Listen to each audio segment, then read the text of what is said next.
जय श्री राधे राधे राधे। प्रिय बंधुओं, प्रिय साथियों, आज नित्य की तरह, हमेशा की तरह फिर एक जिज्ञासा प्रश्न सामने आया है। उसमें पूछा है कि बताने का प्रयास करें कि जय विजय पूर्व जन्म में कौन थे, आज तक किसी ने नहीं बताया। और वैकुंठ में द्वारपाल भगवान विष्णु जी के द्वारपाल कैसे बने, और जय विजय का इनका पूर्व जन्म क्या था, किसी ने आज तक नहीं बताया है। आप बताने का प्रयास करें। तो जिन्होंने प्रश्न पूछा है उनको धन्यवाद साथियों। जय श्री राधे राधे राधे। आपने बहुत ही अच्छा प्रश्न किया है वास्तव में, और हमको भी इसका प्रश्न का उत्तर बड़े दिन के बाद शास्त्र में मिला है, यद्यपि हमको भी किसी ने नहीं बताया। तो साथियों, आपसे निवेदन है कि चैनल को सब्सक्राइब नहीं किया तो कर लीजिए। और साथियों, हम आपके प्रश्न का उत्तर देने के लिए जा रहे हैं। सुनिए, समझिए और ध्यान से।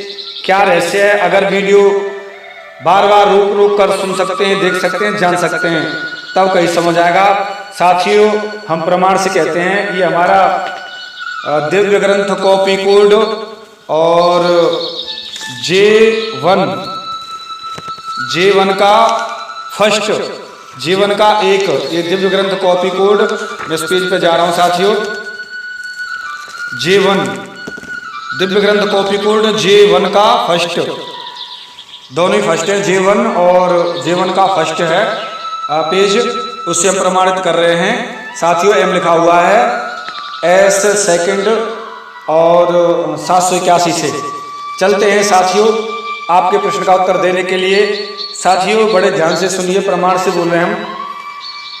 तो साथियों, यहाँ पर बात आती है कि पूर्व काल में जो कर्दम ऋषि थे, उनकी पत्नी देवहूति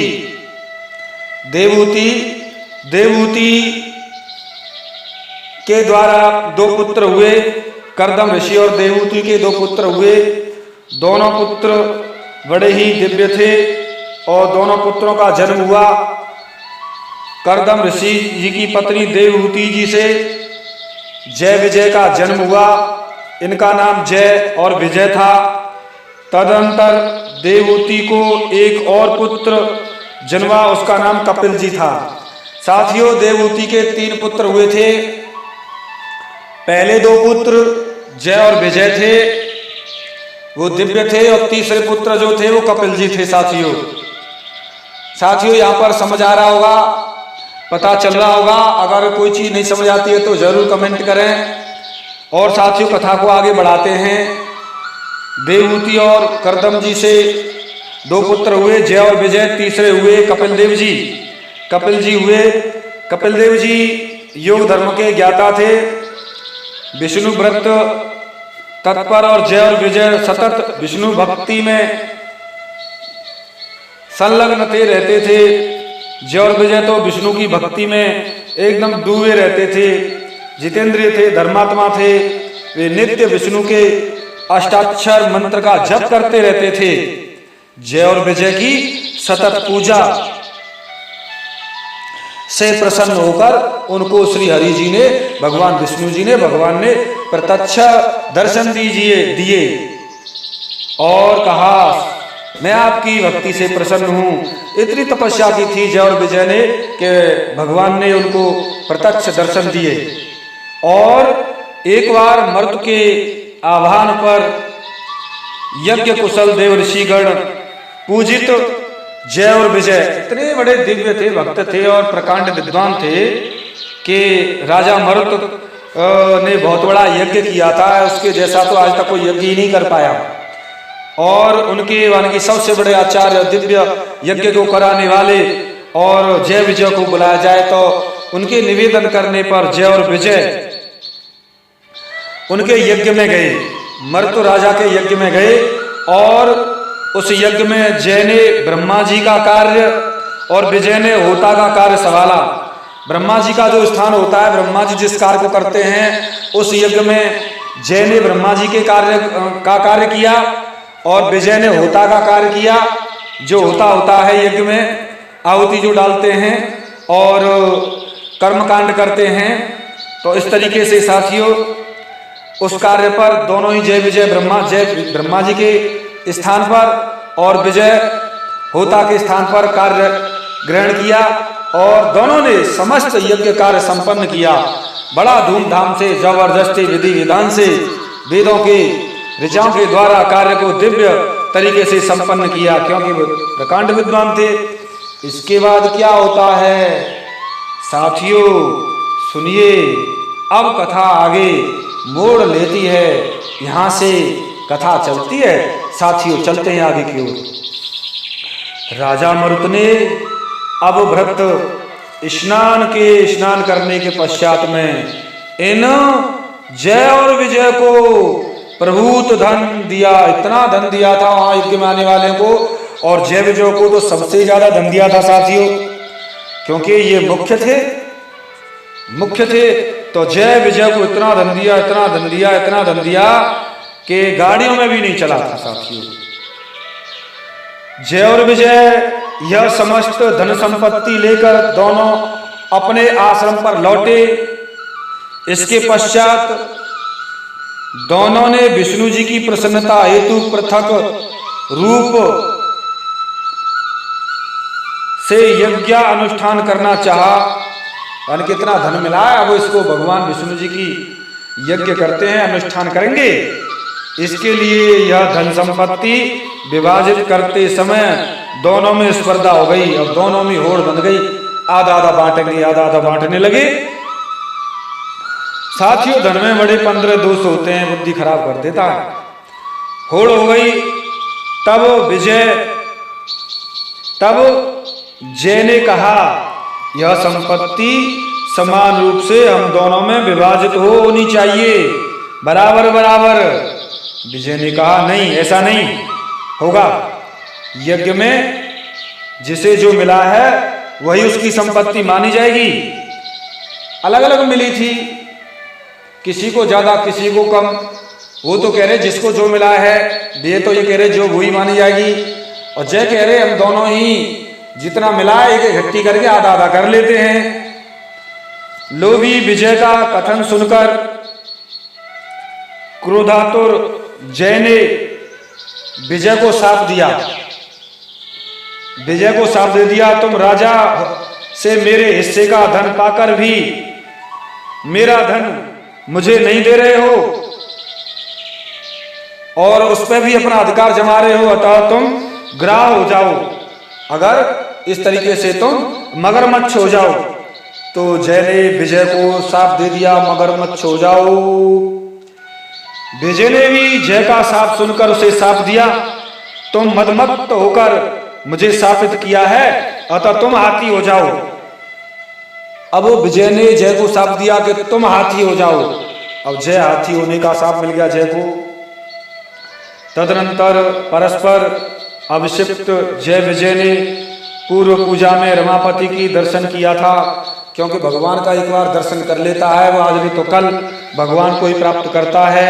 विष्णु का दर्शन किया था, तपस्या की थी, वो तो कोई पाप आड़े आ गए थे इनकी, ऐसे करके उनसे अपनी शाप निवृत्ति हेतु प्रार्थना की, वहीं पर बैठ गए और भगवान की स्तुति करने लगे।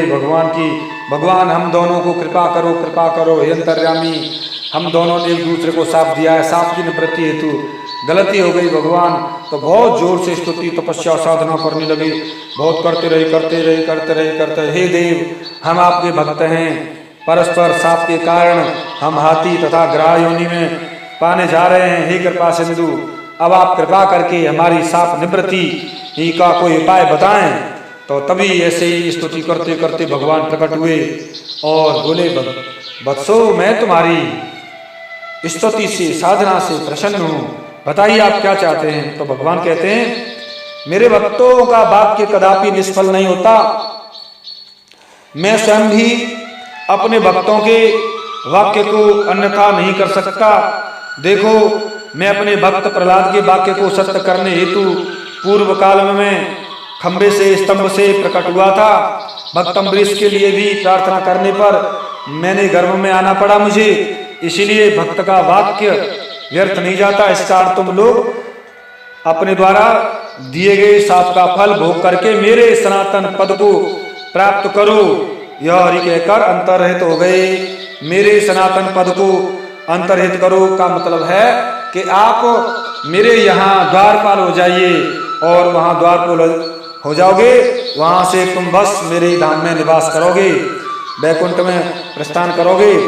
हरि कहते हैं इस तरीके से जय विजय गंडकी नदी के तट पर गज और ग्राह हो गए, और वहाँ पर विष्णु व्रत चरण में रहते रहते पूर्व जन्म की स्मृति बनी हुई थी उन्हें। तदनंतर एक बार कार्तिक मास में हाथी स्नान करने के लिए गंडकी तट पर आया, और साप के कारण ग्राह ने उसको पैर पकड़ लिया, और ग्राह के पकड़े जाने पर और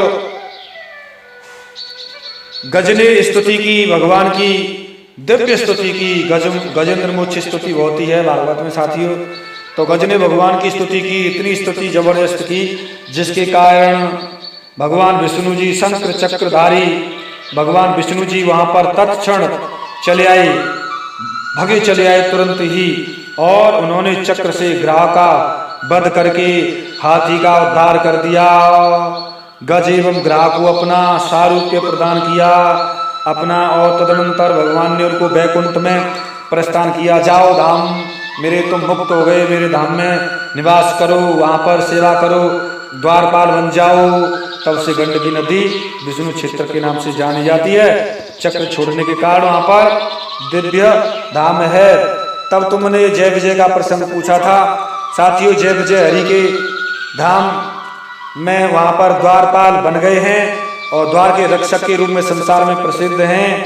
तो तुम नित्य विष्णु व्रत हो, अतः दंभ मात्सर से दूर रहकर। तो यहाँ पर साथियों आपके प्रश्न का उत्तर दिया हमने कि देवहूति और कर्तम जी के पुत्र जय विजय भगवान की बड़ी दिव्य स्तुति की थी, पूजा आराधना की थी, तपस्या की थी, भगवान ने दर्शन दिए थे, तब से बड़े दिव्य बन गए थे। राजा मरुत ने यज्ञ कराया था, उस यज्ञ में जय विजय को बड़ा धन मिला था, और धन मिला था। तब दोनों आश्रम पर आ गए थे, तो आपस में बात करने लगे कि जय विजय कहने लगा कि इसको आधा आधा बांट लिया जाए, जितना भी मिला हुआ है, और जय कहने लगा जिसको जो मिला उसका ही रहना चाहिए। तो विजय ने जय को साफ दे दिया, जा तुम इस तरीके से मेरा ध्यान मेरी धन संपत्ति पर ध्यान रखते हो तो ग्राह हो जाओ। जय ने भी साफ दिया तुम हाथी हो जाओ।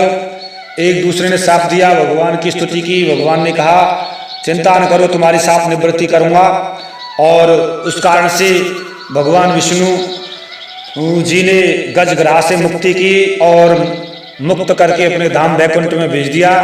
वहां पर जय विजय के रूप में दोनों ही द्वारपाल बनकर रक्षा करते हैं, और उसी में भगवान के स्वरूप को प्राप्त हैं। वो दिव्य धाम वैकुंठ में रहते हैं साथियों।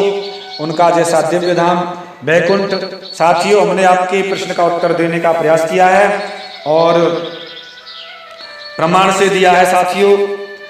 एकदम प्रमाणित है, कोई भी विद्वान कभी भी पूछ सकता है जिन्होंने लघु सिद्धांत कौमुदी आदि का अध्ययन किया है। क्योंकि साथियों ये भी बड़े शास्त्रों में अध्ययन के बाद में ये यहाँ पर हमें प्रसंग मिला है, क्योंकि आज तक नहीं मिल पाया था। और उसके बाद में आपने भी प्रश्न पूछ लिया, धन्यवाद आपको, बहुत अच्छा प्रश्न किया है साथियों। और ये जो भी बात नहीं समझ आई है कमेंट करें, हम आपके प्रश्न का उत्तर देने का प्रयास करेंगे साथियों। साथियों मिलते हैं किसी एक विशेष गहरे रहस्य के साथ में, तब तक के लिए साथियों जय श्री राधे, राधे राधे। क्योंकि साथियों अगर आप हमारे चैनल को सब्सक्राइब करते हैं तो आपको नोटिफिकेशन मिलता रहेगा साथियों। और भी आप जिज्ञासा करेंगे, उन प्रश्न का भी उत्तर देने का प्रयास करेंगे साथियों। जय जय श्री राधे, राधे राधे, जय श्री राधे।